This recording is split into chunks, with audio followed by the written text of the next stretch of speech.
On va maintenant commencer à regarder les impacts un peu plus détaillés.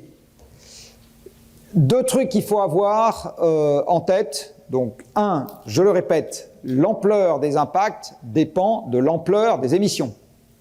Donc, tout ce que je vais vous raconter à partir de maintenant est qualitatif, semi-quantifié pour un certain nombre de conséquences. Il y a des gens qui ont fait tourner des modèles en disant, ben voilà, si les émissions sont plus élevées, tel impact, on est capable de le mettre dans telle fourchette, alors que si les émissions sont plus faibles, tel impact, on le mettrait plutôt dans telle fourchette. Mais ça va dépendre. Et surtout, le point essentiel, c'est la dernière phrase, c'est-à-dire que ce que je vous montre à partir de maintenant, c'est illustratif, c'est des choses sur lesquelles on a déjà des indications. Il y a plein d'éléments sur lesquels on va, entre guillemets, apprendre en marchant. C'est-à-dire qu'on se rendra compte, une fois que c'est trop tard, qu'il y a tel truc, tel coup qu'on n'avait pas vu venir, qui est en train de se mettre en route. Hein? Et ça, il va y en avoir de plus en plus. Donc il va falloir vivre avec.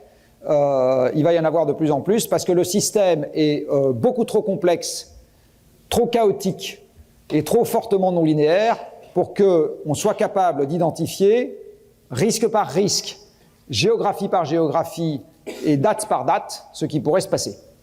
Hein, ça restera à jamais impossible. Bon. Alors une blague que je fais souvent, c'est, vous voyez, il y a une expérience qu'on a fait 3 milliards de fois ou 4 milliards de fois ou 5 milliards de fois chez les hommes qui s'appelle se marier.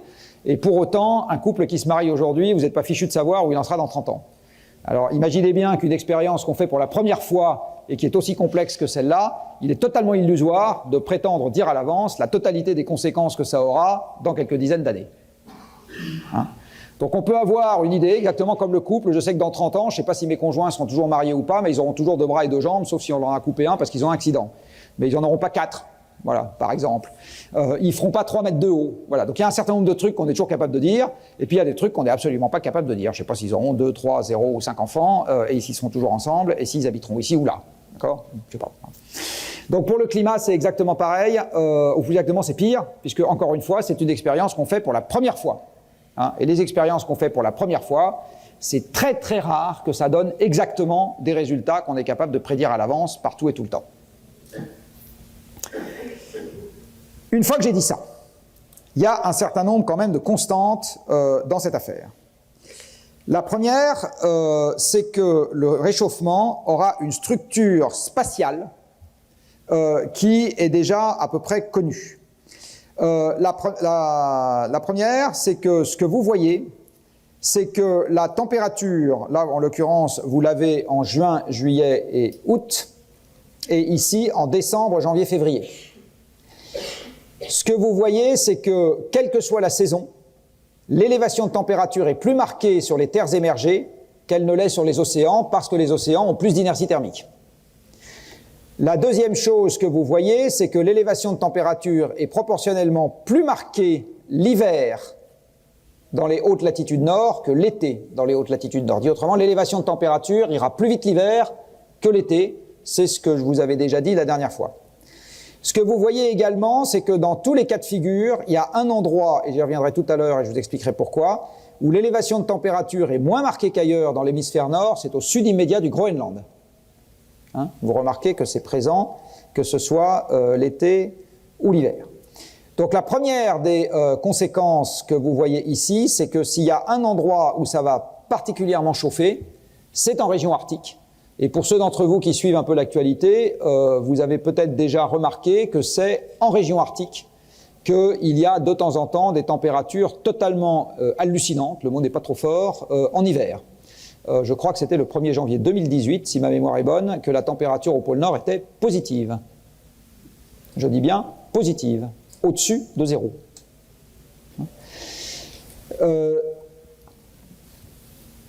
La deuxième chose, c'est que, comme je vous le disais tout à l'heure, l'élévation de température va dépendre du scénario d'émission. Alors ici, vous voyez apparaître le sigle là, RCP, donc je le redis, Representative Concentration Pathway. Donc le 2.6, c'est un scénario dans lequel le forçage radiatif en 2100 est de 2,6 watts par mètre carré, ce qui est à peu près celui qu'on a aujourd'hui, hein, en gros. Le 4.5, c'est qu'on a 4.5 et 6, c'est qu'on a 6 watts. Je vous ai enlevé ici, à dessein, le plus élevé des 4 scénarios RCP utilisés aujourd'hui, qui s'appelle le 8.5. Alors, je vous l'ai enlevé, c'est une manipulation que j'assume.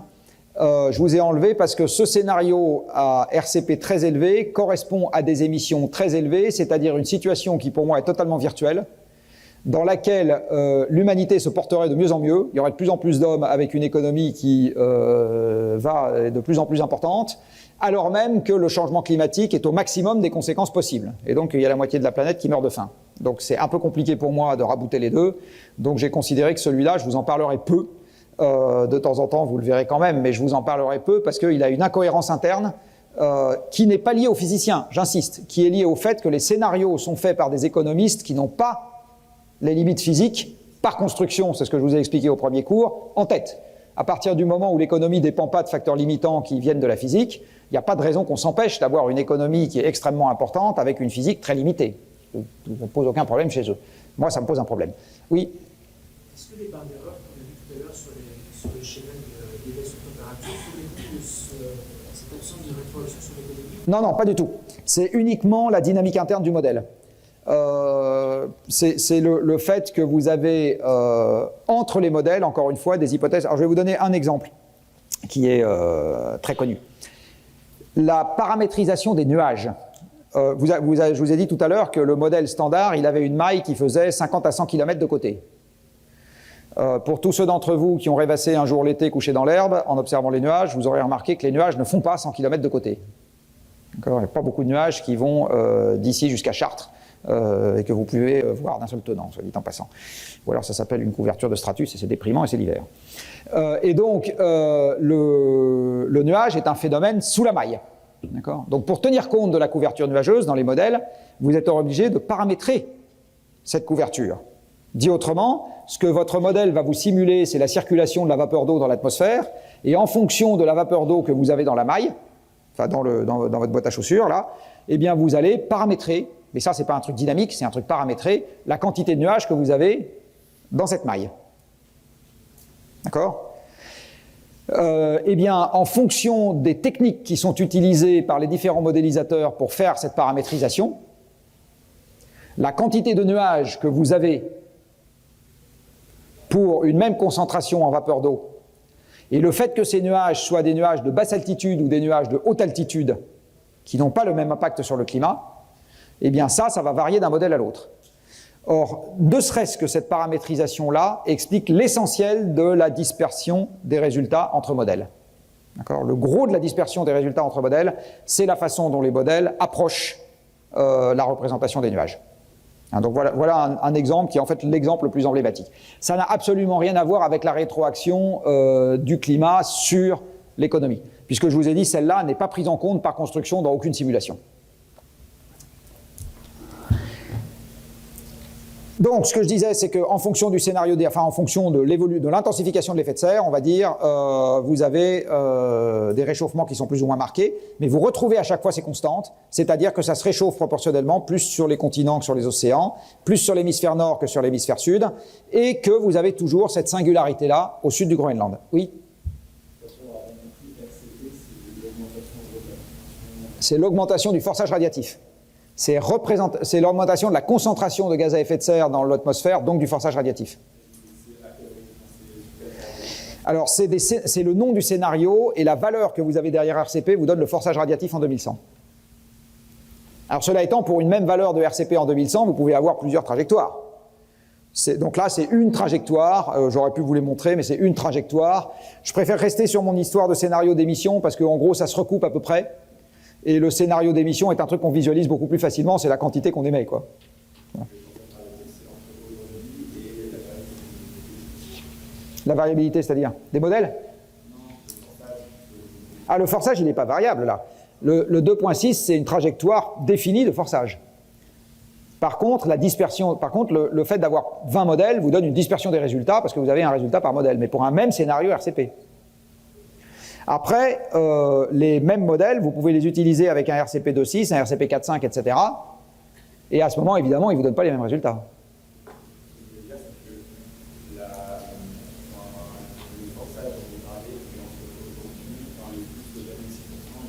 Non, non, non, non. Il est par rapport à l'époque pré-industrielle. C'est-à-dire que c'est 2,6 dû à l'homme. D'accord. Et effectivement, la référence est pré-industrielle, ou dû à l'homme, c'est 0. Oui. Pour parler du futur des migrants dû à ces causes écologiques et tout ça, est-ce que tu vois, la France peut plutôt sur les pays, hein? Alors là, si quelqu'un est capable de me faire une prévision fiable de où seront les migrants dans ce genre d'évolution, je lui paye des cerises. Là, je ne prends pas de risque, ça commence à être la saison. Mais ça fait typiquement partie des conséquences de bout de chaîne, qui sont des trucs imprévisibles. Ce que vous pouvez arriver à prévoir, c'est les facteurs de pression qui vont occasionner ce genre de choses. Mais après, moi, je ne sais pas vous dire si les gens vont d'abord migrer ou d'abord mourir à cause d'une épidémie. Donc s'il y a des épidémies, ils ne migreront pas puisqu'ils seront morts. Donc je ne sais pas. La réponse à cette question, j'y viendrai tout à fait en fin d'exposé sur les conséquences, parce que c'est le truc qui vient en premier à l'esprit du journaliste, mais c'est le truc qui vient en dernier à l'esprit du scientifique, quand ça lui vient à l'esprit, parce que justement, c'est très difficile d'être prédictif sur ce genre de truc. Il faut bien voir que plus on s'éloigne de la physique, et plus on rentre dans des choses qui nous touchent nous, parce que nous, encore une fois, on ne vit pas dans un monde de température, on vit dans un monde d'hommes, de fait qu'il y ait des choses à manger ou pas, des animaux ou pas, et effectivement que les voisins déboulent chez nous ou pas. C'est dans ce monde-là qu'on vit. Le physicien, lui, il vit dans un monde de paramètres physiques. Donc il a envie de rester dans son monde et de ne pas trop s'aventurer dans des choses qui sont... voilà, à chaque fois qu'on s'aventure dans des conséquences qui sont plus proches de nous, j'ai envie de dire, on rajoute une couche de complexité au raisonnement, donc une couche d'incertitude. Donc ça ne veut pas dire que le risque n'est pas là, ça veut juste dire que c'est plus difficile de le formaliser. J'y reviendrai après. Alors, je vous ai dit, depuis 1860, on a des données d'observation sur la variation de la température.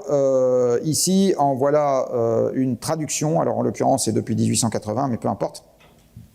Ce que vous voyez, c'est que depuis, en gros, les 30 Glorieuses, il y a un accroissement très caractérisé de la température, et même avant. Alors, sur cette période-là, où la température est transitoirement redescendue, une des hypothèses qui tient la corde, je dis bien une des hypothèses qui tient la corde, c'est que cette phase-là, qui a correspondu au début des 30 Glorieuses et donc au début de l'industrialisation accélérée de l'humanité, est également allée de pair avec une grande émission de dioxyde de carbone dans l'atmosphère, parce qu'on utilisait beaucoup de pétrole, de plus en plus de pétrole et de charbon, qui sont des combustibles soufrés, et il n'y avait pas encore les mesures anti-pollution qu'il y a aujourd'hui.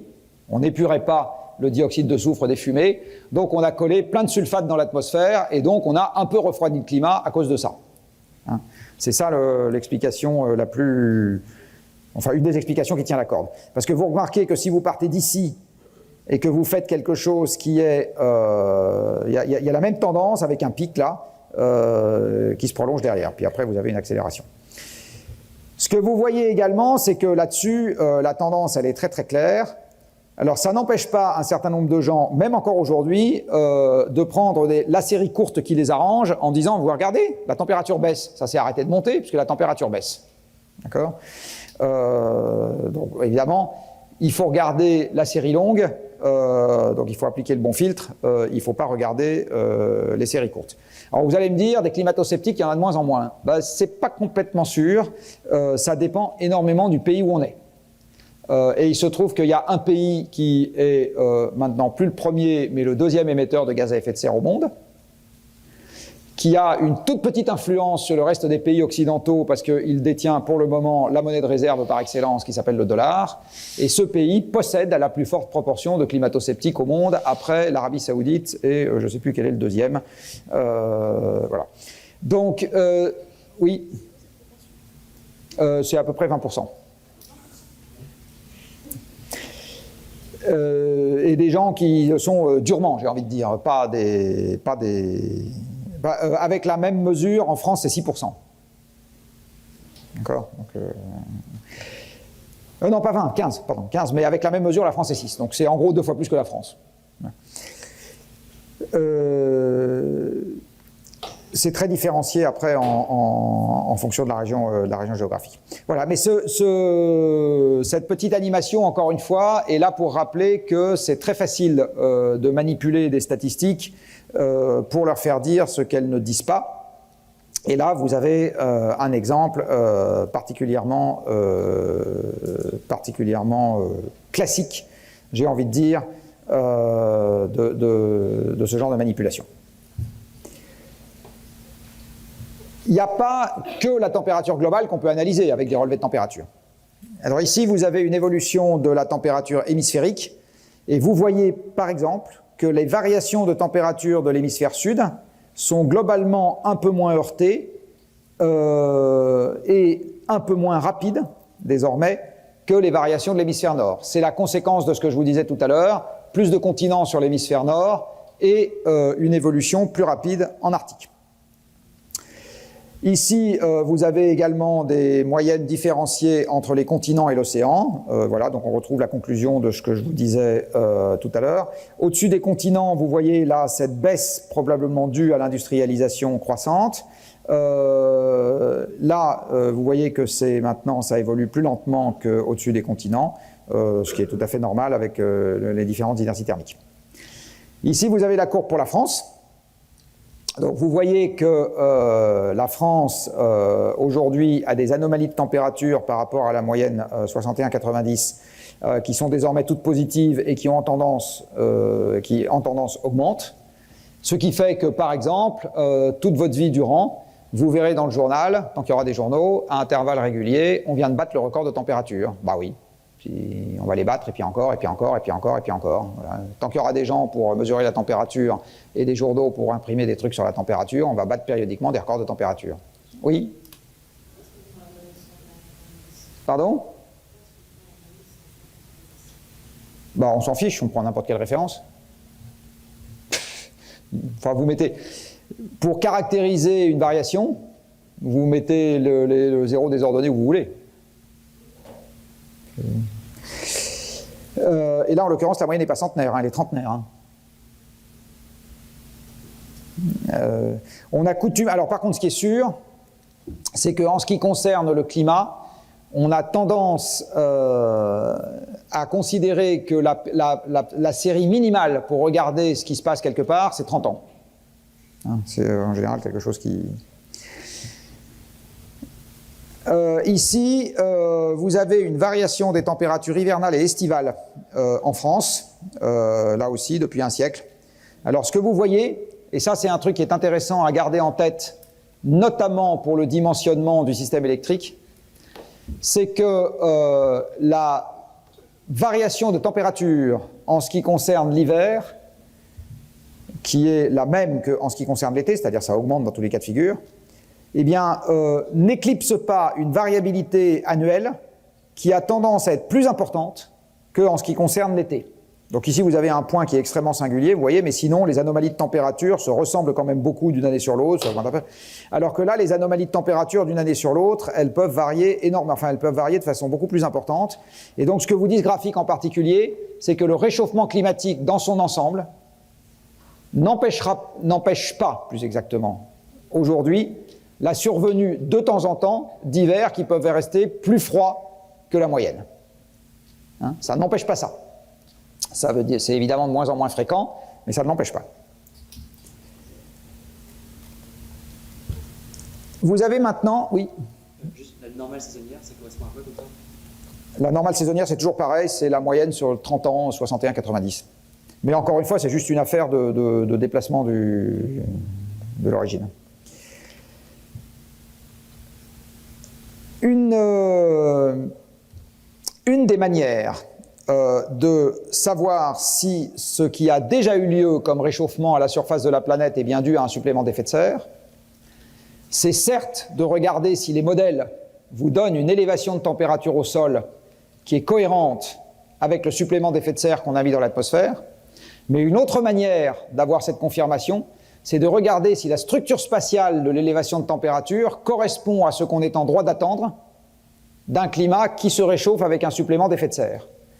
Et je crois que je l'avais déjà dit une fois précédente, mais sinon je vais le redire. Dans un climat qui se réchauffe par supplément d'effet de serre, une des choses qu'on doit s'attendre à trouver, c'est une élévation de température plus marquée sur les continents et particulièrement marquée en zone arctique.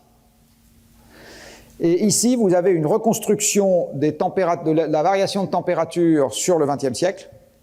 Et ce que vous voyez, c'est que c'est ça qu'on observe aujourd'hui dans l'élévation de température qui est déjà observés, vous voyez que c'est particulièrement marqué en zone arctique et que c'est plus particulièrement marqué sur les continents que sur les océans, où ça s'est réchauffé. Et vous voyez également quelque chose, encore une fois j'y reviendrai plus tard, qu'on a bien cette singularité ici au sud du Groenland. Une des conséquences du réchauffement des températures, c'est que bien évidemment, on va avoir une augmentation des températures maximales. À partir du moment où les températures obéissent à une distribution, si vous ne changez pas la forme de la distribution et que vous déplacez la moyenne, vous avez évidemment une quantité, enfin vous allez voir apparaître des événements qui dépassent la température maximale que vous aviez avant. Vous voyez, si la température maximale était là et que vous déplacez votre moyenne, les températures maximales atteintes seront ici. Maintenant, tant que vous ne changez pas la forme de la gaussienne, la quantité, la densité, on va dire, de probabilité pour les événements qui dépassent les anciennes températures maximales ne sont pas extrêmement importantes. Par contre, si dans le même temps, vous augmentez la variabilité, alors là, vous allez voir apparaître une augmentation beaucoup plus importante des événements qui vont dépasser l'ancien maxima. Or, il se trouve que malheureusement, on s'attend dans un climat qui se réchauffe à ce que la variabilité augmente aussi.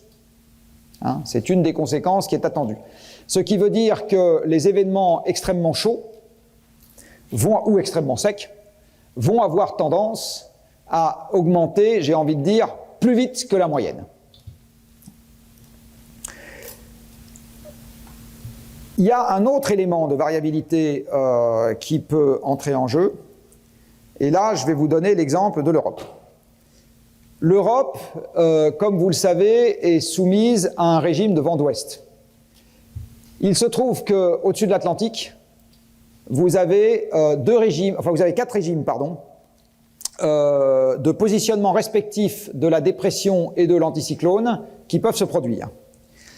Vous avez un régime, celui-là, qu'on appelle le NA-, dans lequel vous avez l'anticyclone au nord et la dépression au sud. Vous avez ici un régime dans lequel c'est l'exact inverse. Vous avez ici un régime dans lequel c'est une structuration est-ouest, et ici un régime dans lequel c'est une structuration est-ouest inverse. Ici, vous avez la fréquence d'occurrence de ces situations dans l'année. D'accord ? Ce que vous disent année par année.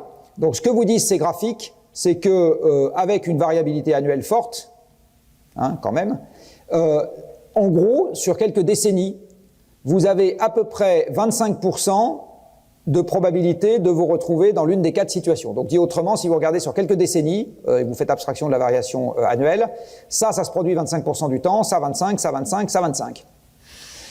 Et quand vous êtes dans chacune de ces quatre situations, vous voyez ici que les températures et les précipitations présentent des anomalies par rapport à la moyenne qui ne sont pas les mêmes. Donc, quand vous êtes en rouge, c'est que vous avez un surplus, et en bleu, c'est que vous avez un déficit. En fait, attention, pour les températures et les précipitations, ça ne s'interprète pas de la même manière, évidemment. Et vous voyez que le surplus et le déficit ne sont pas du tout situés au même endroit en fonction de la situation que vous avez sur l'Atlantique. Donc ici, en inversant le North Atlantic Oscillation, eh bien vous voyez que les surplus et les déficits sont en gros inversés sur la partie nord de l'Europe. Là c'est pareil, en inversant ces deux situations, eh bien vous voyez que sur la partie nord de l'Europe, vous avez des situations extrêmement contrastées en ce qui concerne les précipitations. Une des questions à laquelle les modélisateurs ne savent pas répondre aujourd'hui, c'est est-ce que la fréquence d'occurrence de chacune de ces quatre situations change dans un climat qui se réchauffe? Si la réponse est oui, ça veut dire que vous avez un phénomène d'amplification sur l'Europe par rapport à l'évolution globale, soit dans un sens, soit dans l'autre. Si la situation d'amplification va dans le sens de moins de précipitations et plus de température, on est beaucoup plus mal que si ça va dans l'autre sens. Et j'insiste, c'est beaucoup plus mal. D'accord ? Parce que vous avez un impact direct sur ce qui se mange et un impact direct sur ce qui pousse. Et c'est très difficile aujourd'hui de savoir quoi que ce soit là-dessus avec la modélisation. Alors, application. Ici, vous avez la distribution des températures en Suisse. Alors, ne me demandez pas pourquoi la Suisse, mais c'est probablement parce que c'est une équipe de chercheurs suisses qui a fait ça. Dans la situation pré-industrielle, non, pardon, la moyenne, je dis n'importe quoi, la moyenne de la fin du XXe siècle, et ici, le climat futur à la fin du XXIe siècle. Alors, ce que vous voyez, c'est que non seulement la distribution des températures a changé de moyenne, mais vous voyez également que la variabilité a considérablement augmenté. Et donc, les températures extrêmement élevées vont pas être un peu plus fréquentes, elles vont être considérablement plus fréquentes. Alors, vous êtes un peu jeune pour vous souvenir de la canicule de 2003, peut-être, parce que c'était quand même il y a 16 ans. Il y a 16 ans, vous n'étiez pas haut. Je ne sais pas qui s'en souvient de la canicule de 2003. Oui, quand même.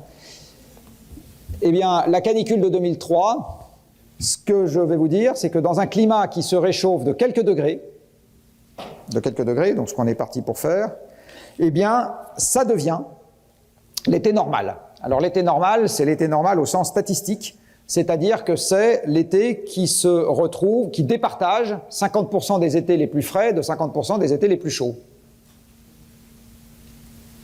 Ça veut donc dire qu'à la fin du siècle, avec un réchauffement de quelques degrés, l'été 2003, 50% des étés sont plus chauds que celui-là. Voilà. Alors, dans les conséquences que vous pouvez facilement imaginer, vous pouvez dire adieu aux forêts, on peut dire adieu à une partie des récoltes, etc. C'est assez facile de comprendre que tout ça disparaît. Voilà, donc c'est pour faire comprendre qu'une variation de quelques degrés de la moyenne planétaire, ça n'est pas du tout représentatif de la limite supérieure du supplément de température qu'on peut prendre dans les épisodes les plus chauds. C'est pas du tout représentatif de ça.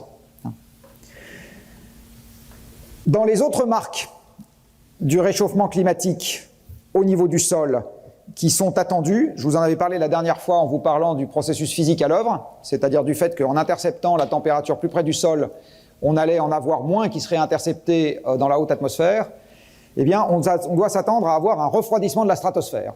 Ce que vous voyez sur cette courbe, c'est que depuis qu'on sait mesurer la température dans la stratosphère, c'est-à-dire depuis le début des ballons sondes, on sait mesurer donc la température dans la stratosphère et ce qu'on constate, c'est qu'elle baisse. Et elle baisse d'une façon qui est logique avec le supplément d'effet de serre.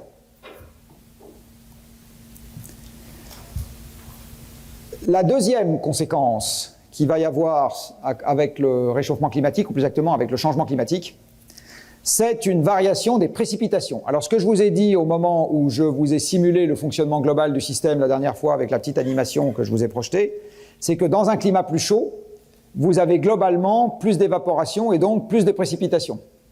Par contre, ces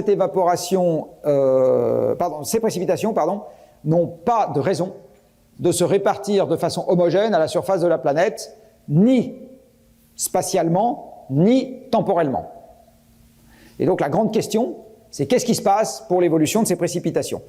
Il y a une difficulté de modélisation et qui est liée à ce que j'ai évoqué tout à l'heure sur les nuages, qui est que comme les précipitations sont associées à la couverture nuageuse, eh bien, si on a du mal à paramétrer la couverture nuageuse, on a une incertitude qui est plus forte que sur l'élévation de température sur la variation des précipitations. Il n'empêche qu'on a quand même quelques conclusions assez robustes. Alors, ce que vous voyez, c'est que globalement, les précipitations vont avoir tendance à augmenter fortement dans les hautes latitudes nord. Alors ça ne vous intéresse qu'à moitié parce qu'il n'y a pas beaucoup de monde qui vit là-bas. Par contre, ce que vous voyez, c'est qu'il y a des régions où les précipitations vont avoir tendance à baisser. Alors si vous regardez cette carte un peu de façon macroscopique, ce que vous constatez, c'est que les précipitations augmentent aux hautes latitudes, ainsi que globalement dans la bande équatoriale. Et je dis bien la bande équatoriale. Par contre, elles vont avoir tendance à baisser. Ça va avoir tendance à baisser fortement dans les bandes tropicales que vous voyez ici et là. Et la région du monde où les précipitations vont le plus baisser, pas de chance, c'est chez nous. Vous voyez que là où les précipitations vont le plus diminuer dans l'ensemble des régions du monde, c'est le pourtour du bassin méditerranéen. Et le pourtour du bassin méditerranéen est notamment le fait d'un certain nombre de pays ici qui ne sont pas du tout autosuffisants sur le plan alimentaire, qui aujourd'hui ont besoin d'importer de la nourriture pour une population rapidement croissante. Et en fait, j'ai pas le temps aujourd'hui, mais j'ai fait une conférence à Physique Chimie Paris il y a 4 ans, dont le titre était de Daesh à la COP21, dans laquelle j'explique en quoi ce qu'on a appelé le printemps arabe a un déterminant énergie-climat extrêmement important. Et en fait, il s'est agi là-bas d'émeutes de la faim dans des pays importateurs qui n'étaient pas capables de compenser qui n'étaient pas capables de subventionner leurs importations pour leur population. Et donc, il s'est passé exactement la même chose qu'en 1789, c'est-à-dire émeute. Et la Syrie a un processus déclencheur qui n'est pas très très éloigné. Ce genre de choses va se répéter. D'accord ? Donc on est parti pour que ce genre de processus se répète, tout simplement parce que les précipitations vont continuer à s'affaiblir dans le pourtour du bassin méditerranéen, et donc ça va rendre encore plus difficile ces pays, l'autosuffisance alimentaire de ces pays. Et par ailleurs, je prends la question après, et par ailleurs la sécheresse va malheureusement avoir tendance à remonter vers le sud de l'Europe. Et vous savez peut-être que rien qu'aujourd'hui déjà, l'Espagne a une agriculture qui est pour partie alimentée par le pompage de nappes qui ne se renouvelle pas. Donc c'est un problème qui va tout à fait concerner les Européens sur leur propre sol aussi dans pas si longtemps que ça. Oui. C'est sur combien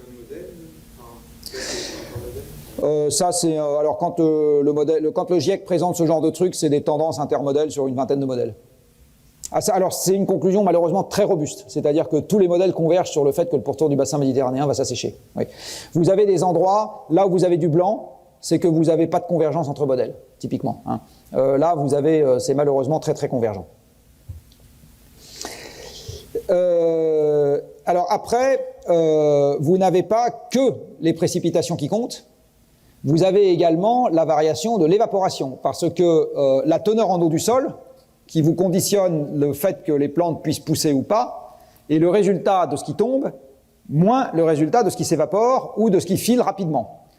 Par exemple, dans les zones de mousson, où la pluie est également quelque chose qui est absolument crucial pour que les gens puissent survivre, eh bien, vous pouvez avoir des précipitations qui s'intensifient, mais qui arrivent après une période sèche qui a été plus sèche, donc un sol qui est plus imperméable, et à ce moment, l'eau ruisselle sur le sol, fait des inondations, soit dit en passant, mais n'est pas conservée par le sol, et donc elle n'est pas bonne, entre guillemets, pour la végétation.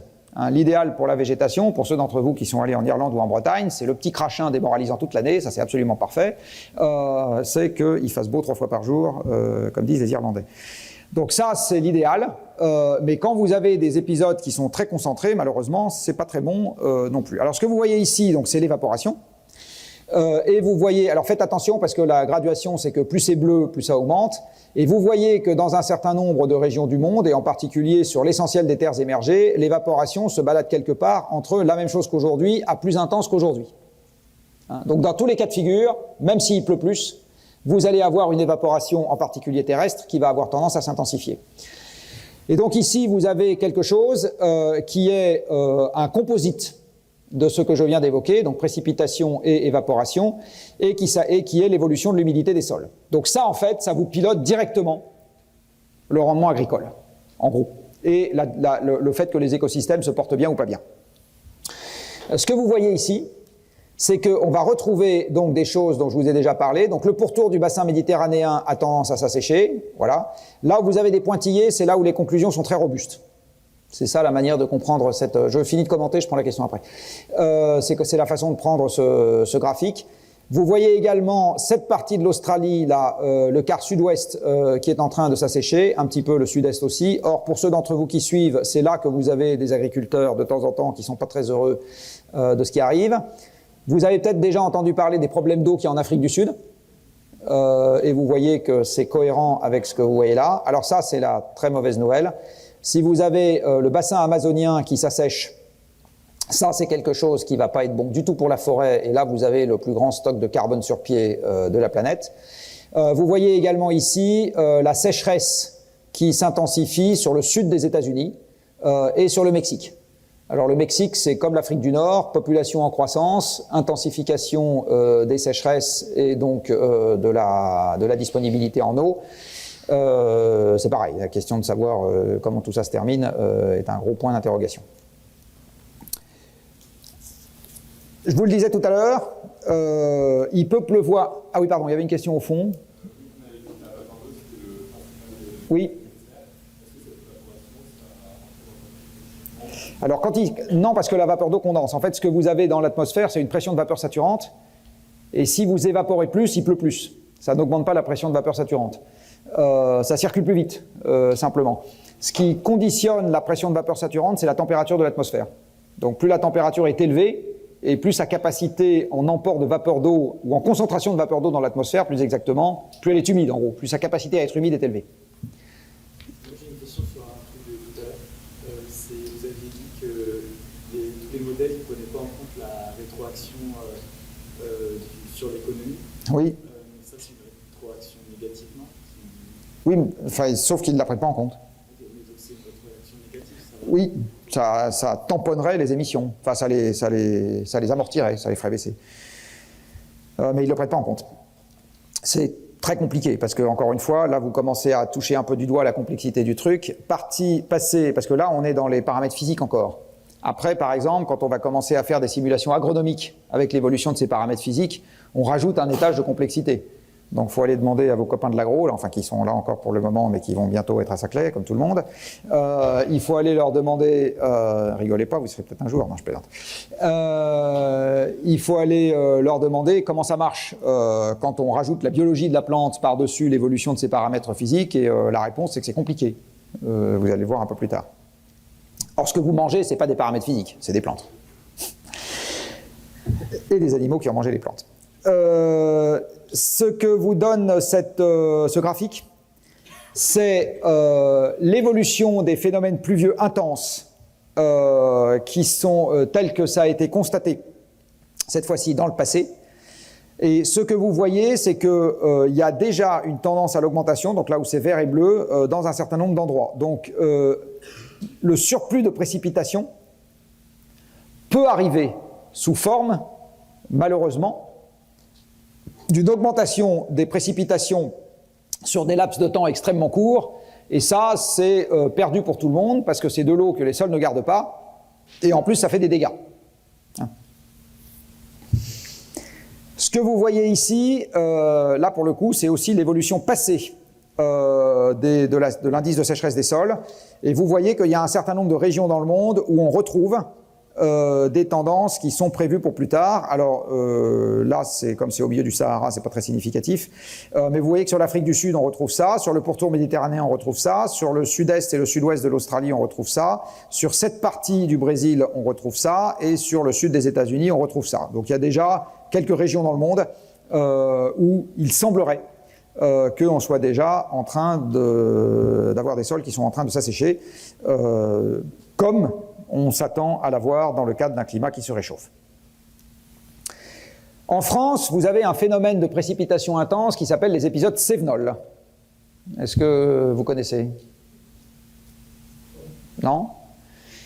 Les épisodes Cévenol, c'est des épisodes qui arrivent à la fin de l'été, à un moment où la Méditerranée est encore chaude et où la température sur la Terre a commencé à se refroidir.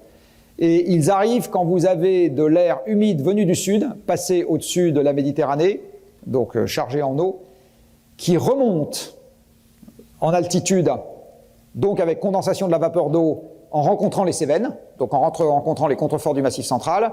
À ce moment, il pleut des trombes, le ministre de l'Environnement chausse ses bottes et va visiter la ville qui a été inondée. Voilà, c'est ça un épisode Cévenol. La fin est maintenant devenue obligatoire.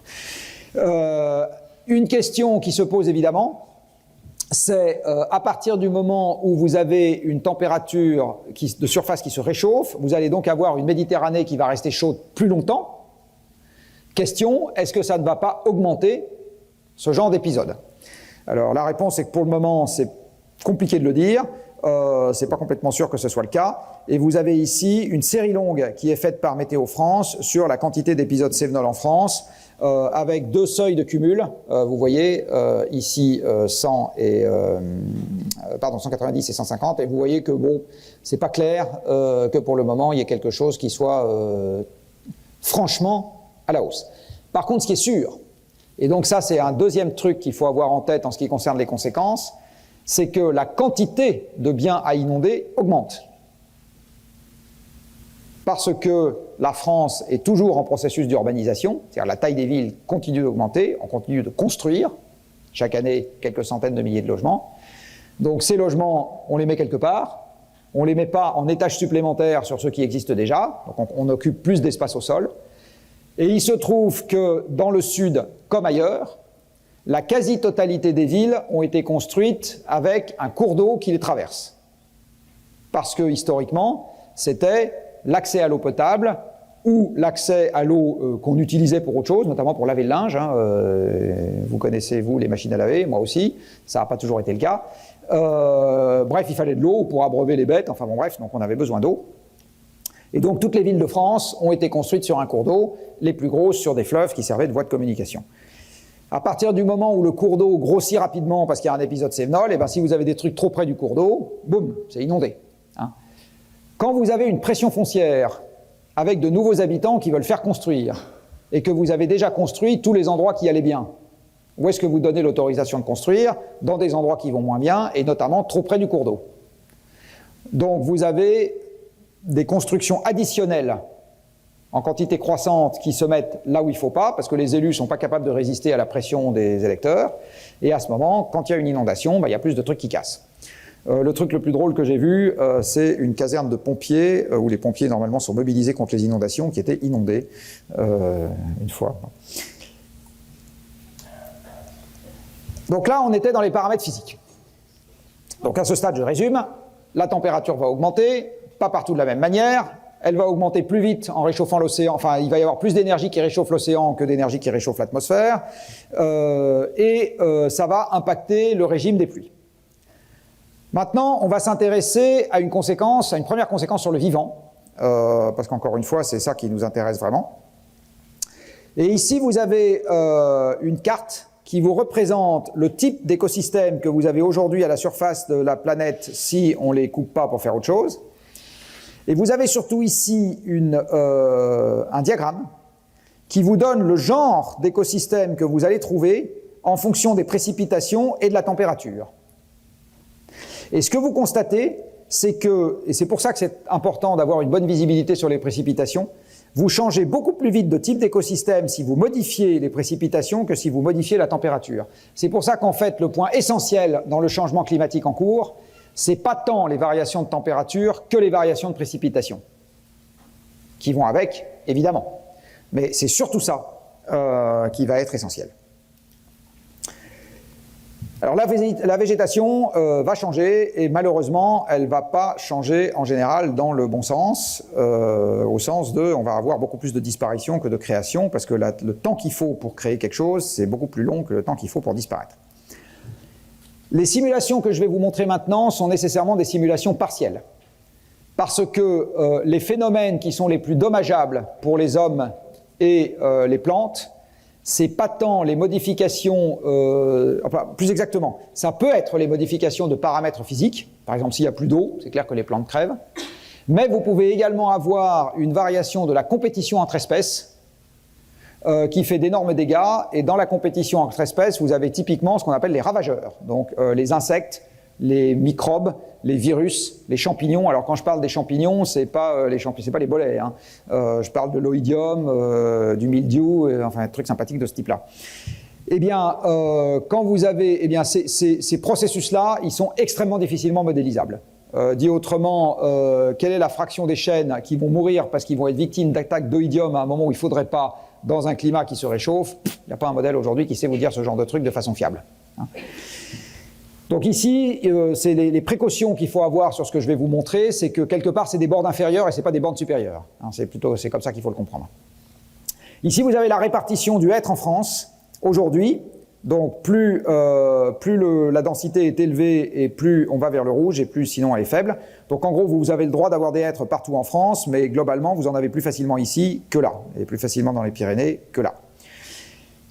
Et à droite, vous avez la répartition des hêtres que vous pourriez avoir en 2100 dans un climat qui est modifié par le plus faible des scénarios d'émissions qu'on a vu jusqu'à maintenant. Donc ce que vous voyez, c'est qu'il y a tout un tas de régions de France où il n'est plus possible d'avoir des hêtres, essentiellement parce qu'il fait trop sec. Même répartition pour le sapin. Le sapin aime bien les endroits où il fait un peu frais l'hiver. Eh bien, vous voyez que frais l'hiver, c'est plus difficile dans un climat qui se modifie. Et donc, vous avez les endroits où vous pouvez avoir des sapins qui se rétrécissent. Voilà une autre conséquence du réchauffement climatique. Ici, vous avez l'inflammabilité des forêts aujourd'hui, avec 3 index. Là et là, ça brûle très facilement. Là et là, ça brûle encore raisonnablement facilement. Ailleurs, pour le moment, ça ne brûle pas. Donc ça, c'est aujourd'hui. Ça, c'est en 2040. Eh bien, vous voyez qu'en 2040, l'inflammabilité de la forêt de Fontainebleau, qui est là, est celle de l'Aquitaine d'aujourd'hui. Donc il y aura des incendies dans la forêt de Fontainebleau. Malheureusement, j'aime beaucoup la forêt de Fontainebleau. Ce que vous voyez, c'est que l'Aquitaine brûlera aussi facilement que le pourtour du bassin méditerranéen, etc. Et je ne vous dis pas ça en étant content, je vous dis ça parce que c'est malheureusement ce qui va se passer. Rappelez-vous que, à 20 ans, je ne vous l'ai pas dit, je crois. Alors, pardon, je vais vous le dire, parce que c'est un truc qui est essentiel. Je vais revenir un tout petit peu en arrière pour vous dire ça. Je vais revenir là. Alors, vous ne le voyez pas bien sur ce graphique, mais quand même, ce que vous voyez, c'est que toutes les simulations pour l'avenir, dans les 10 ans, même si on arrête les émissions, et dans les 20 à 30 ans, quel que soit le scénario d'émissions, si on les augmente, la trajectoire est exactement la même. Donc en gros, ce qui va se passer en 2040 est devenu totalement indépendant de ce que seront nos émissions à partir de maintenant. Ce qui va se passer après 2040 va commencer à être différencié en fonction de nos émissions. Mais vous voyez qu'avant, il n'y a pas de différence en fonction des scénarios d'émission. Donc il y a une conséquence absolument majeure, c'est que dans cette histoire, c'est évidemment ça qui est une des difficultés de l'affaire, quelque part, en ce qui concerne l'atténuation du changement climatique, on travaille au mieux pour ses enfants. D'accord ? On travaille au mieux pour ses enfants. En ce qui concerne l'adaptation au changement climatique, là on travaille clairement pour soi. Donc le fait par exemple que dès à présent, je vais aller mettre dans la forêt de Fontainebleau tous les dispositifs imaginables qui vont l'empêcher de brûler, ça, c'est un truc qu'on fait pour soi-même, c'est-à-dire pour sa propre génération. Le fait de demander aux Français, aux Allemands, aux Chinois, aux Indiens, aux Américains et aux Russes de moins émettre pour que la forêt de Fontainebleau brûle un peu moins facilement, ça, c'est un truc qu'on fait pour la génération qui suit. C'est clair, hein ? Malheureusement, à cause de l'inertie du système. Alors on continue dans les conséquences. Ici, vous avez un graphique à nouveau compliqué, parce que tous les graphiques du GIEC sont compliqués, exactement toujours très riches en informations, qui vous donne par type d'espèce. D'accord ? Donc ici, ici par exemple, vous avez les rongeurs. Ici, vous avez les mammifères, je pense. Ici, vous avez les insectes, etc. Donc par type d'espèce, qui vous donne, là vous avez les arbres, qui vous donne la plage de migration possible de l'espèce en kilomètres par décennie. Dit autrement, quand je vais réchauffer le climat, je vais pousser vers les pôles les zones climatiques, d'accord ? En termes de température. Hein. Là où j'avais les températures que j'ai aujourd'hui à 45 degrés, ben je vais les retrouver dans quelques années ou quelques décennies, je vais les retrouver à 48, 50, 55 degrés de latitude. Hein. Donc je vais pousser les zones favorables vers les pôles. Et donc si je veux que mes espèces survivent, il faut qu'elles soient capables de migrer à la vitesse à laquelle les zones se déplacent. Hein, à la vitesse à laquelle vous allez déplacer les paramètres climatiques. Et ce que vous dit ce graphique, c'est que ça vous donne les plages, les vitesses auxquelles ces espèces peuvent se déplacer en kilomètres par décennie. Ce que vous avez en barre noire horizontale, c'est la moyenne, on va dire, par catégorie d'espèces. C'est une forme de moyenne. Et ici, vous avez des traits de couleur qui vous donnent les vitesses de déplacement associées aux différents scénarios d'émission. Donc en gros, là ça vous dit, c'est que dans le RCP 2.6, donc le plus bas des scénarios d'émission, sur les zones de plaine, eh bien, en moyenne, ça va se déplacer à cette vitesse-là. etc. Donc là, vous avez les globales pour ces scénarios. En plaine, ce que vous voyez, c'est que là où c'est plat, ça va se déplacer plus vite qu'en moyenne. Tout simplement parce que là où vous avez du relief, vous n'êtes pas obligé de monter en latitude, vous pouvez monter en altitude. Les espèces que vous avez dans les Alpes resteront dans les Alpes, sauf qu'elles seront plus hautes en altitude. Hein. Par contre, quand vous êtes en plaine, ça va être poussé vers les pôles. Ce que vous voyez, c'est que par exemple, quand on est en RCP 6.0, eh bien, vous avez une vitesse de déplacement vers les pôles qui excède de beaucoup la vitesse moyenne de déplacement vers les pôles possible pour les arbres.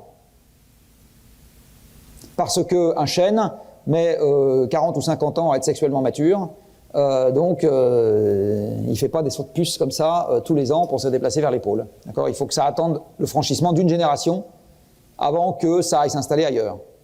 Hein ? Donc ce que vous dit ce graphique en gros, c'est que en RCP 6.0 ou même en RCP 4.5, en gros vous allez perdre l'essentiel des forêts. Voilà ce que ça vous dit.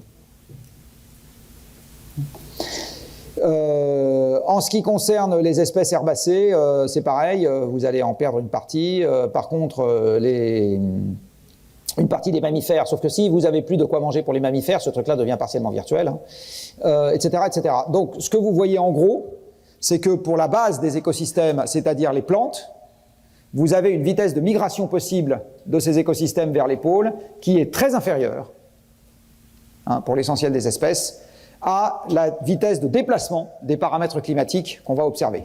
C'est ça que vous dit ce diagramme. Et donc, quand on dit que ça va être une perte d'écosystème, c'est exactement à ça que c'est dû. Là, vous avez un graphique qui vous parle cette fois-ci, non pas des écosystèmes sauvages, mais des écosystèmes dirigés, c'est-à-dire de l'agriculture. Donc l'agriculture est un écosystème monospécifique dirigé, c'est ça. C'est-à-dire que vous avez une seule espèce monospécifique, celle qui pousse, qui nous intéresse, les autres on s'en fout. Alors maintenant c'est vrai un peu moins parce qu'on essaye de commencer à faire des choses différentes. Mais... ce que vous dit ce graphique, c'est qu'il vous donne la tendance actuelle, je dis bien la tendance actuelle, sur la variation par décennie des rendements agricoles. Et ce que vous voyez, c'est que dès à présent, vous avez deux espèces qui sont le blé et le maïs sur lesquelles on a déjà une tendance à la baisse sur les rendements agricoles. Vous avez ici les 4 principales céréales cultivées dans le monde, hein, le blé, le soja, le riz et le maïs, dont la production annuelle est de l'ordre de 2 milliards de tonnes, un peu plus de 2 milliards de tonnes. Et vous voyez donc que pour le moment, en tout cas, il n'y en a pas une qui en profite. Ici, ça vous donne le résultat prospectif.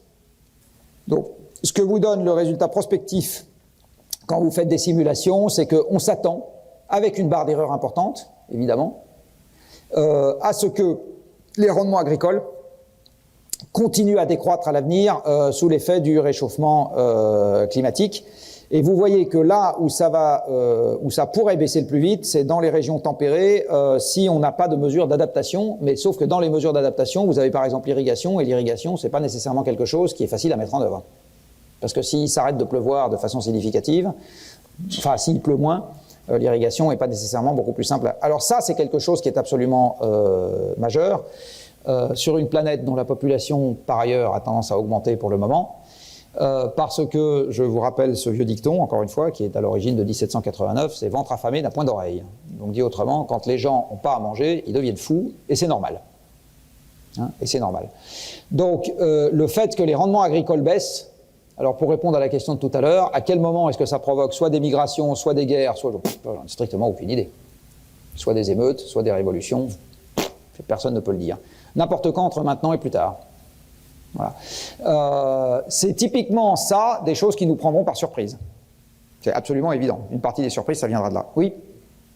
Au vu de la taille des incertitudes et de la variation des barres noires, est-ce que vous voulez que ce graphique est vraiment interprétable ? Oui, il est interprétable. Il y a un gros risque. Quand il y a une grosse incertitude, je le répète, il y a un gros risque. Ça veut dire que vous ne pouvez pas exclure la possibilité que vous soyez là. Soit dit en passant, l'année dernière en Europe, en 2018, vous avez eu une baisse de rendement de 20 à 30% dans certaines cultures. Les pommes de terre, partie des céréales, etc.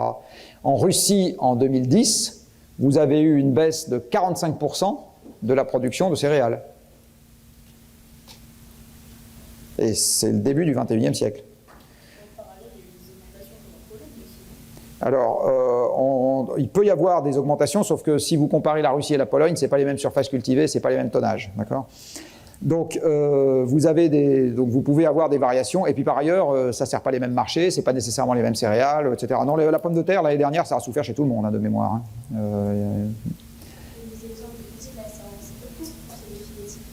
Non, c'est des variations annuelles. Alors, tant que vous avez des stocks et les moyens énergétiques d'avoir des stocks, c'est-à-dire des frigos, des machins, etc., c'est pas très grave. Au Moyen-Âge, quand on n'avait pas les moyens d'avoir des stocks, si on avait une baisse de 40% de la production une année donnée, les gens mouraient de faim, révolution, quoi. Donc là, pour le moment, c'est l'énergie abondante qui nous permet de nous adapter à beaucoup de choses. Mais confère le deuxième cours, l'énergie abondante, elle n'est pas éternelle. Et l'essentiel les conséquences du changement climatique vont s'intensifier dans la deuxième moitié du XXIe siècle, à un moment où l'énergie abondante, pour partie, ne sera plus là. Donc il va y avoir un effet de tenaille. C'est pour ça aussi que les conséquences sont particulièrement difficiles à prévoir. En général, les gens qui s'intéressent aux conséquences du réchauffement climatique, ils raisonnent comme beaucoup de spécialistes, toutes choses égales par ailleurs. Donc pour eux, ça ne fait pas l'ombre d'un doute qu'il y aura toujours des engrais, des tracteurs, des phytosanitaires efficaces, des chaînes du froid, etc. Sauf que c'est pas sûr. Ou plus exactement, c'est sûr que ce sera l'inverse au bout d'un certain temps. C'est juste une question de temps.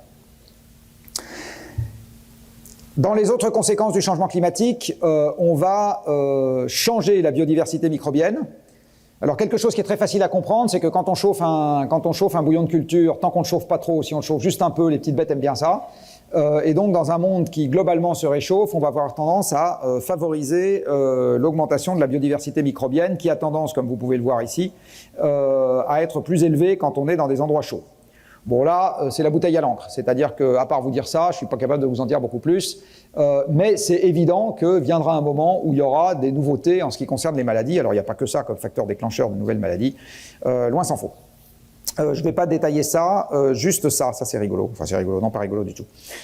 Vous avez ici, pour le Bangladesh, en haut, la variation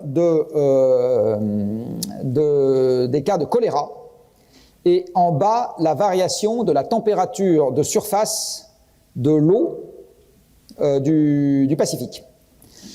Alors, ce que vous voyez, c'est que quand il y a une augmentation de la température de surface de l'eau du Pacifique, il y a en l'occurrence du Pacifique Est, vous avez une augmentation du nombre de cas de choléra au Bangladesh. Est-ce que vous savez comment s'appelle l'élévation de température du Pacifique Est? Ça s'appelle El Niño. Quand vous êtes en condition El Niño, vous avez tendance à avoir une modification du régime des pluies, et du coup, vous avez qu'est-ce que je veux dire? Vous avez une augmentation des eaux saumâtres au Bangladesh, c'est-à-dire des eaux qui mélangent les eaux de mer et les eaux douces, qui favorise le développement du vibrion du choléra, et donc vous avez plus de gens qui sont malades du choléra. Donc voilà quelque chose, personne, je pense, n'aurait été capable de proposer à l'avance un raisonnement de cette nature. C'est-à-dire de dire, quand il y a une augmentation de la température de surface du Pacifique, crac, vous allez avoir plus de cas de choléra. Hein. Voilà, donc ça c'est typiquement le genre de conséquences. Vous pouvez comprendre après, c'est très difficile de prédire avant. On va maintenant parler de l'élévation du niveau de la mer. Ici, vous avez une représentation schématique, très schématique même, des terres émergées, avec les montagnes, sur lesquelles il y a des glaciers pour certains, de l'océan, et des calottes glaciaires que vous avez ici. Alors tout ça participe à la variation du niveau de l'eau. La première chose qui va se passer avec l'eau, c'est que, comme je vous l'ai dit tout à l'heure, la quantité de chaleur emmagasinée par l'eau augmente. L'eau chaude a tendance à occuper plus de volume que l'eau froide, puisque l'eau se dilate quand elle chauffe. Et donc, comme le niveau du fond de la baignoire ne varie toujours pas, ça veut dire que le niveau de la baignoire augmente quand vous chauffez l'eau, et donc le niveau de l'eau monte. La deuxième chose qui va faire monter le niveau de l'eau, c'est quand vous faites fondre un glaçon qui est posé sur la Terre. Vous avez un premier glaçon, ou une première série de glaçons posés sur la Terre, qui sont les glaciers des moyennes latitudes, typiquement la mer de glace. Pour ceux d'entre vous qui sont allés à la mer de glace, Vous avez peut-être vu qu'avant de prendre le train du Mont-en-Vert, quand on remonte vers la gare, là, il y a des escaliers en métal. Et le long des escaliers en métal, vous avez des pancartes qui vous disent à quel niveau était la mer de glace il y a 10 ans, il y a 5 ans, il y a 20 ans, etc. Et c'est extrêmement spectaculaire. Hein. Ça perd je sais pas, quelques mètres tous les 5 ans. Enfin, ça va à une vitesse hallucinante, en épaisseur, évidemment. Et donc, cette eau, puisqu'elle n'est plus dans la mer de glace, eh bien, elle se retrouve dans la mer. Après, vous avez les calottes qui vont avoir un impact sur le niveau de l'eau. Alors, les calottes peuvent avoir deux types, ou trois types d'impact, plus exactement, sur le niveau de l'eau. Il y en a deux qui sont représentés ici, le troisième, je vous en parlerai après. La calotte, elle va de 3000 mètres d'altitude au niveau de l'eau, en gros. Hein, puisque là où elle vèle des icebergs, là où elle se termine, vous êtes au niveau de la mer. Au sommet de la calotte, vous êtes à 3000 mètres d'altitude. Donc c'est comme entre, pour reprendre l'exemple de la mer, enfin pour faire le lien avec la mer de glace, c'est comme entre la vallée de Chamonix et le Mont Blanc, il ne fait pas exactement la même température. En bas de la calotte, vous allez avoir fréquemment des températures positives. À ce moment, la glace fond et contribue à l'élévation du niveau de la mer. Mais au sommet de la calotte, vous avez souvent des températures négatives, voire constamment des températures négatives, et donc là, la neige qui tombe, elle retire de l'eau à la mer, l'eau était dans la mer, elle s'évapore, elle tombe sur la calotte, elle reste sur la calotte. Donc ça fait baisser le niveau de la mer.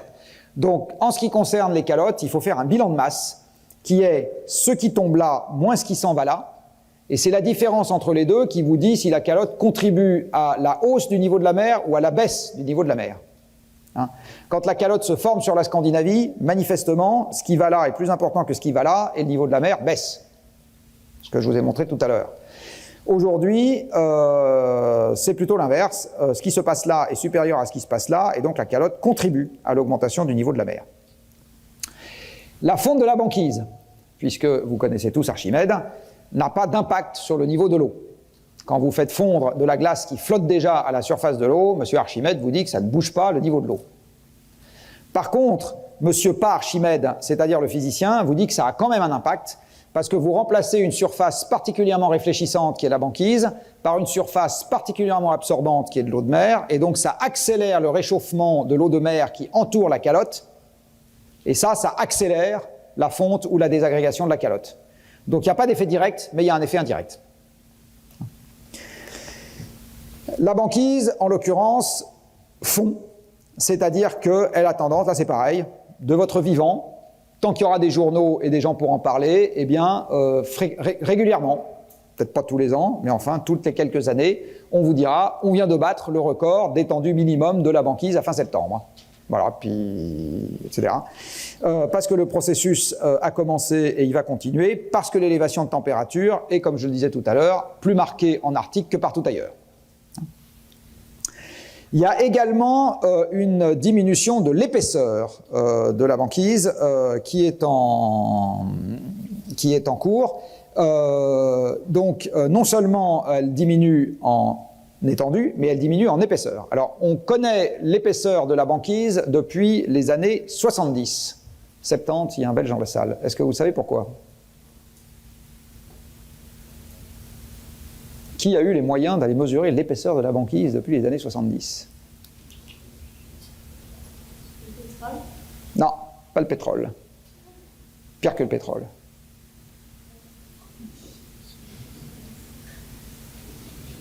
Des gens encore plus méchants que les pétroliers. Pas les Chinois, non, non. Les Chinois ont juste un pétrolier. Les militaires. Quels militaires? Oui, absolument. Les sous-mariniers. Les gens qui opéraient les sous-marins lanceurs d'engins, donc le nom poétique qu'on donne aux trucs qui ont des missiles nucléaires, eh bien, mesuraient l'épaisseur de la banquise pour savoir s'ils seraient capables de faire surface à tout instant en se baladant sous la banquise. Voilà. Et donc, ils mesurent l'épaisseur de la banquise. Et donc, on a des relevés, des séries longues, sur plusieurs dizaines d'années, sur l'épaisseur de la banquise. Et donc, on sait comme ça qu'elle baisse. Mais la plus grosse surprise désagréable potentielle pour les siècles à venir, c'est pas de tout ça que ça va venir, c'est des calottes. Le Groenland a commencé à fondre. On sait que le Groenland a commencé à fondre, d'abord parce qu'il y a des gens qui se baladent dessus, et surtout parce qu'on est capable de faire de l'altimétrie radar, c'est-à-dire qu'il y a des satellites qui se baladent dans la haute atmosphère, enfin à quelques centaines de kilomètres de la Terre, et qui mesurent avec des radars l'épaisseur, font de l'altimétrie, et donc ils mesurent l'épaisseur de la calotte. Si l'épaisseur de la calotte diminue, c'est que la calotte a commencé à fondre. Une fois que la calotte a commencé à fondre, le processus s'auto-accélère. Il s'auto-accélère pour plusieurs raisons. La première, c'est que quand la calotte fond, son sommet perd en altitude. Si son sommet perd en altitude, il est environné d'air plus chaud et donc ça fond encore plus vite. Le deuxième processus par lequel ça s'auto-entretient, c'est qu'au sommet de la calotte, vous avez des poussières qui sont amenées par le vent. Ces poussières sont absorbantes pour le rayonnement solaire. Or, la neige en surface, elle fond, mais les poussières, non. Donc, plus ça fond, plus la concentration en poussière augmente, parce que les poussières ont été amenées avec la neige en permanence. Donc vous vous retrouvez avec une densité de poussière en surface qui augmente, donc une surface qui absorbe plus le rayonnement solaire, et crac, ça amplifie encore le processus. Donc une fois que la calotte groenlandaise, et puis vous avez le processus de la fonte de la banquise qui élève aussi la température de manière accélérée. Donc une fois que ça a commencé, ça ne s'arrête plus. Donc la calotte groenlandaise, elle est partie pour fondre, partiellement ou en totalité, dans les siècles qui viennent. En ce qui concerne l'Antarctique, vous voyez ici, là aussi, le résultat d'une altimétrie radar, et vous voyez que l'Antarctique de l'Ouest, et en particulier cette partie-là de l'Antarctique de l'Ouest, a commencé également à perdre du volume. Alors là, le processus qui est à l'œuvre est un peu différent. Il se trouve que l'Antarctique de l'Ouest repose sur un socle rocheux qui est sous-marin et qui est déversant. C'est-à-dire que plus vous vous éloignez de la côte, et plus il est profond. D'accord ? À partir du moment où vous avez les langues terminales des glaciers qui commencent à se rétracter parce que la température de la mer augmente et que la mer se soulève un peu, eh bien, vous avez un processus de déstabilisation et de glace qui est rongé par en dessous, qui s'accélère. D'accord ? Et par ailleurs, cette Antarctique de l'Ouest est posée sur un socle qui est en pente, et donc c'est une espèce de système d'arc-boutant. Chaque glacier, en gros, consolide les glaciers voisins. Et quand vous avez les glaciers terminaux qui sont près de la mer, qui commencent à se déstabiliser, vous avez le système d'arc-boutant qui commence à se déstabiliser, et donc il y a la possibilité pour l'Antarctique de l'Ouest d'une désagrégation totale de l'Antarctique de l'Ouest en quelques siècles, si la température monte de plus de 2 degrés. Et donc, comme la température va monter de plus de 2 degrés, voilà, ça je passe, il est assez vraisemblable qu'on va mettre en route une désintégration partielle ou totale, là aussi, de l'Antarctique de l'Ouest à l'échelle de quelques siècles. Alors ici, vous avez des simulations qui ont été faites très récemment, vous voyez, ça c'est 2016, et ce que vous voyez, c'est que avec le scénario dans lequel on n'émet plus demain matin, tout va bien, mais avec le scénario 4.5, qui est pourtant un scénario pas très émissif, eh bien, on a déjà une contribution de l'Antarctique possible de 5 mètres dans les siècles qui viennent, et avec le scénario le plus émissif, on monte carrément à 12. Alors, les 5 à 6 ici, à plus de 2 degrés, on est raisonnablement assuré de se les prendre. Dans le même temps, on se prend 3 à 6 en provenance du Groenland, et dans le même temps, on se prend au moins 1 mètre sur la dilatation de l'eau de mer à cause de la température. Oui ? Alors, elle ne sera pas nécessairement homogène. J'y reviendrai après.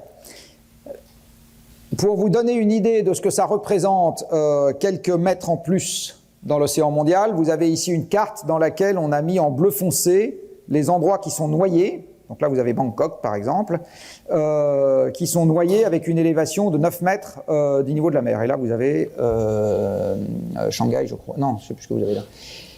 Ça, c'est le nord de l'Europe. Donc voilà, on parlait tout à l'heure des migrations. Ben, les Flamands vont envahir les Wallons, déjà qu'ils ne s'entendaient pas. Ça ne va pas s'améliorer. Donc vous voyez, alors jusqu'à il y a 6 mois, ce qui provenait de la communauté scientifique, c'est un risque à l'horizon de quelques siècles. Il y a maintenant 3 ou 4 mois, il y a des publications qui sont sorties avec des gens qui disent ça pourrait aller plus vite que ce qu'on imaginait. Alors plus vite que ce qu'on imaginait, c'est pas la semaine prochaine, mais peut-être que déjà au bout d'un siècle, il va se passer des choses très significatives. Voilà. Là c'est pareil, on est rentré dans un grand point d'interrogation. Le grand point d'interrogation, la grande, comment dire, La grande particularité du point d'interrogation, c'est que personne ne peut répondre, mais donc ça veut dire que personne ne peut vous proposer une borne inférieure des emmerdements possibles. J'insiste là-dessus. Donc la grande incertitude, j'insiste, c'est un gros risque. Question, est-ce que ça va se manifester de manière continue? Réponse, non. Vous avez aujourd'hui une idée, pour ceux d'entre vous qui sont déjà allés en Bretagne, excellente région au demeurant, vous avez l'idée de la hausse du niveau de l'eau qui est comme la marée qui monte sur la plage, d'accord? C'est un truc qui c'est tout doux, tout doux, tout doux, tout doux. Puis en général, vous êtes au bord de la plage quand il fait beau, vous n'y êtes pas quand il y a une tempête et force 10. Donc vous voyez, il fait beau, il n'y a pas trop de vent, etc. Puis le machin monte très doucement. Donc bon, si ça vous bouille un peu les pieds, ben vous reculez la serviette et tout va bien. Alors on a tendance à oublier dans cette image-là qu'après que l'eau soit montée, elle redescend, qu'elle ne monte pas plus haut qu'un certain niveau, et que ça se passe alors qu'il fait beau, qu'il fait tout doux, etc. Et puis que ça ne concerne que du sable, puisque vous avez la laisse de haute mer, c'est encore du sable, donc tout l'estran est couvert de sable, et donc c'est une zone qui est prévue pour ça. En ce qui concerne la montée du niveau de la mer, les choses vont se présenter de façon un peu différente, parce que vous avez 1 milliard de trucs humains qui intéressent les hommes, qui sont construits en bord de mer. Vous avez les ports. En général, les ports, on les met pas en pleine terre, c'est plus commode de les avoir en bord de mer. Bon. Mais sauf que les ports ne supportent pas une élévation indéfinie du niveau de la mer. Parce que si vous avez une élévation trop forte du niveau de la mer, vous noyez toutes les infrastructures qui sont installées sur les ports. Vous avez plein d'entrepôts, des stocks de toute nature, des terminaux ferroviaires, etc. Ces trucs-là aiment pas trop être noyés par de l'eau de mer. Vous avez des raffineries, parce que énormément, une grande partie du raffinage concerne du pétrole qui est amené par tanker, et là c'est plus commode d'avoir le tanker sur l'eau qu'au milieu de la Beauce, donc les raffineries sont en bord de mer. Vous avez énormément de centrales électriques qui sont en bord d'eau pour le refroidissement. Par exemple, toutes les centrales électriques japonaises, pas juste nucléaires, sont en bord de mer, en première approximation. Vous avez des silos agricoles, parce qu'une bonne partie du commerce des céréales se fait par vraquier. Donc les silos agricoles, vous en avez une bonne partie qui sont en bord de mer, etc. Donc vous avez plein de trucs importants qui se trouvent en bord de mer, puis vous avez aussi quelques villes. Donc vous avez énormément de choses qui sont en bord de mer. Ces trucs-là sont défendus contre les agressions de la mer. Parce que de temps en temps, la mer se montre un peu méchante. Vous avez une tempête, donc une grosse dépression, donc le niveau de l'eau monte. Pour ceux d'entre vous qui regardent les conséquences des tempêtes, vous avez en général ce qu'on appelle des surcotes au moment de la tempête, c'est-à-dire que le niveau de la mer monte énormément, et ce niveau de la mer qui monte énormément peut noyer tout un tas de trucs qui se trouvent derrière. Alors la hausse du niveau de l'eau, qu'est-ce que ça va faire? Ça va rapprocher du bord de mer toutes les infrastructures dont je viens de parler, et c'est à l'occasion d'un phénomène extrême, comme il y en a toujours eu et comme il y en aura toujours, qu'à ce moment la mer passe par-dessus les défenses et fait d'énormes dégâts derrière. Donc la hausse du niveau de l'eau ne produira pas des conséquences de manière douce et continue. D'accord? C'est pas comme ça que ça va se passer. Ça va se passer à l'occasion de phénomènes discontinus violents. C'est comme ça que les phénomènes vont se produire. Vous avez également sur les plaines basses, quelquefois, la conjonction d'une tempête, parce que c'est souvent l'hiver que ça se passe ces trucs-là, et d'inondations terrestres, parce qu'il a beaucoup plu. Et à ce moment, c'est la conjonction des deux qui amène de l'eau d'un côté et de l'autre, et crac, vous avez un processus qui est particulièrement destructeur. Bon, ça je vais passer parce que j'ai pas le temps. Vous avez également, dans les conséquences qui sont possibles, donc je vais venir au Groenland, une modification de la circulation à large échelle que vous avez dans l'océan. À cause des alizés qui poussent en permanence l'eau dans le même sens à l'équateur, et de la force de Coriolis, vous avez un grand mouvement de circulation dans les océans du globe qui s'organise en gros de la manière suivante. C'est un grand mouvement est-ouest en surface, avec un contournement de l'Afrique par le sud, et un grand mouvement inverse en fond, avec ici une plongée de l'eau. Alors pourquoi est-ce que l'eau plonge au sud du Groenland? Parce que il se trouve que l'eau est particulièrement dense quand elle est particulièrement froide et particulièrement salée. Or, au sud du Groenland, vous avez de l'eau qui s'est enrichie en sel parce qu'en remontant vers le nord de l'Atlantique, l'évaporation a conduit pour partie à des précipitations qui sont allées en Europe et qui n'ont pas ruisselé au même endroit de l'Atlantique. Les fleuves mettent de l'eau douce, pas à l'endroit où l'eau est passée en perdant de l'eau douce et en se renforçant en sel. Et quand vous arrivez au sud du Groenland, au moment donc vous êtes dans une région à formation de banquise, et au moment où la banquise se forme, la banquise est de l'eau salée gelée, mais elle est moins salée que l'eau de mer qui lui a donné naissance, et elle expulse de la saumure au moment où elle se forme. Donc là, quand la banquise se forme, elle expulse de la saumure, ce qui veut dire que l'eau qui ne gèle pas se renforce brutalement en sel. À ce moment, elle devient particulièrement froide, c'est l'hiver, particulièrement salée, et elle plonge. C'est-à-dire qu'elle devient plus dense que l'eau qui était en dessous, et elle plonge.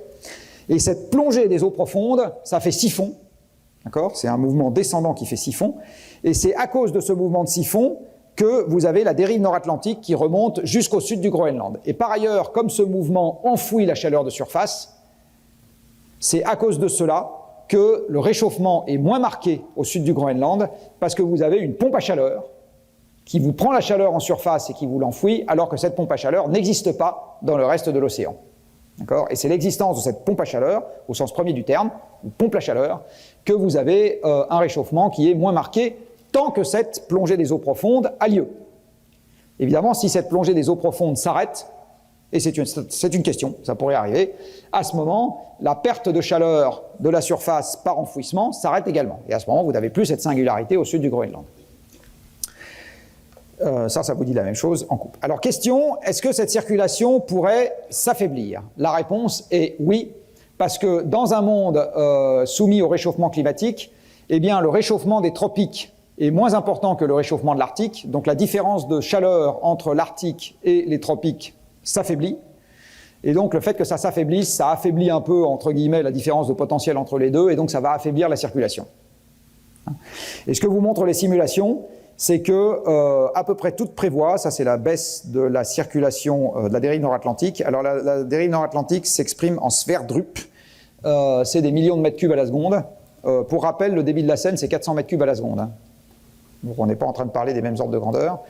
Eh bien, il y en a beaucoup qui pensent que ça va baisser, mais il n'y en a aucune qui pense que ça va s'arrêter brutalement. Cela étant, il y a des épisodes dans le passé où cette circulation s'est arrêtée brutalement, en période glaciaire, à des moments où il y a eu des énormes débâcles d'iceberg qui ont eu lieu dans l'Atlantique Nord et qui ont amené tellement d'eau douce que l'eau n'était plus assez dense, parce qu'elle n'était plus assez salée pour être capable de plonger. Et à ce moment, la circulation s'arrête. Et on le constate avec des modifications très rapides, à très courte échelle, de la végétation, en retrouvant les pollens dans les sédiments, dans les carottages de sédiments, près des côtes. On se rend compte que la végétation a changé du tout au tout en quelques dizaines d'années. Hein. Et c'est attribuable à une modification de cette circulation thermohaline. Autre conséquence, les phénomènes extrêmes devraient s'intensifier et c'est un processus qui est déjà à l'œuvre. Alors je vous ai dit tout à l'heure, je l'ai dit au cours précédent, pardon, les phénomènes extrêmes, c'est lié à une convection entre une surface chaude et une stratosphère froide, et avec une stratosphère qui se refroidit et une surface qui se réchauffe, vous avez globalement, et une évaporation qui augmente, vous avez globalement une pompe convective qui s'intensifie. Hein. Donc on s'attend logiquement à ce que tout ce qui est tornade, ouragan, etc., et cyclone augmente. Alors ce qu'on constate, c'est que le nombre de cyclones dans l'Atlantique Nord a une tendance à légèrement augmenter, mais surtout leur intensité a tendance à fortement augmenter. Ici, vous avez une évolution de l'intensité des phénomènes cycloniques dans l'Atlantique, et vous voyez que les phénomènes de catégorie 4 et 5 ont considérablement augmenté sur les dernières décennies. Donc dit autrement, pour le moment, il se forme peut-être un peu plus de cyclones qu'avant, pour être très clair. Par contre, ce qui est très clair, c'est que vous avez des cyclones plus intenses qui apparaissent. Et en fait, c'est exactement ce à quoi on s'attend pour le réchauffement futur. Vous avez ici une carte, alors c'est par bassin, puis pour l'ensemble de la planète, mais bon, je vais vous donner ça directement. Le point important, c'est que vous voyez que les précipitations intenses et le vent maximum, enfin les précipitations et le vent vont avoir tendance à augmenter en intensité. Dit autrement, il n'y aura pas nécessairement plus de phénomènes cycloniques. Par contre, en moyenne, quand ils se formeront, ils auront tendance à être plus destructeurs. Autre question qui est posée, est-ce qu'on va modifier l'oscillation El Niño, La Niña? Alors pour le moment, la réponse est pas claire. Il y a un début de tendance, mais enfin bon, voilà. C'est une question aussi parce que ça amplifie les extrêmes, j'ai envie de dire, décennaux. Parce que plus El Niño et La Niña sont intenses, et plus par rapport à une tendance, vous avez des extrêmes qui sont importants. Hein. Autre conséquence de ce qui est en train de se passer, l'océan va s'acidifier. Alors, que l'océan s'acidifie est quelque chose qui est physique. Une partie du CO2 passe dans l'eau, c'est un équilibrage de pression partielle. Une fois que le CO2 est passé dans l'eau, il fait une réaction où il va amener de la formation d'hydrogénocarbonate, je crois que c'est comme ça qu'on dit maintenant, et d'ion H+, donc il va acidifier l'eau. Vous savez que le CO2, dans les temps anciens, s'appelait l'acide carbonique. Si vous lisez les romans de Jules Verne, c'est comme ça que ça s'appelait. Donc je mets plus de CO2 dans l'eau, j'acidifie l'eau. Il se trouve que l'acidification que nous nous apprêtons à faire est quelque chose qui, là aussi, est extrêmement disruptive par rapport à ce qu'a été le pH de l'océan, au moins sur les 25 millions d'années, qui était remarquablement stable. Et ici, vous voyez comment peut évoluer le pH à des horizons de temps très très courts par rapport aux échelles géologiques. Alors évidemment, il y a un certain nombre d'animaux dans l'océan qui sont habitués à ce pH très stable, à commencer par les coraux, mais également à commencer par un certain nombre d'espèces qui ont besoin de synthétiser du calcaire, et notamment de l'aragonite. L'aragonite est une forme de calcaire, vous avez deux formes, la calcite et l'aragonite, qui est synthétisée par un certain nombre d'espèces planctoniques qui se font des petites coquilles. Eh bien, si elles sont plus capables de se faire ces petites coquilles, ces espèces disparaissent, elles meurent. Donc une partie du plancton est à risque dans cette histoire-là. Donc ça, je vais passer parce que j'ai pas le temps. Et ça, je vais passer parce que j'ai pas le temps également. Alors, en bout de chaîne, il y a nous. Ce graphique est là pour rappeler que les risques pour la santé, c'est-à-dire les risques pour l'espèce humaine, en fait, ils viennent à la fois de choses que nous avons déjà vues jusqu'à maintenant. Encore une fois, si on ne mange pas, on n'est pas bien.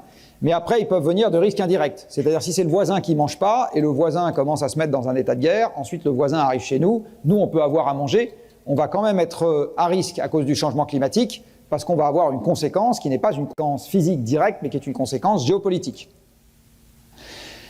Je ne crois pas qu'il existe un logiciel fiable de prévision des guerres. En tout cas, à moyen et long terme, je ne pense pas que ce soit très simple. Par contre, quelque chose qui est raisonnablement robuste comme conclusion, c'est qu'à partir du moment où vous avez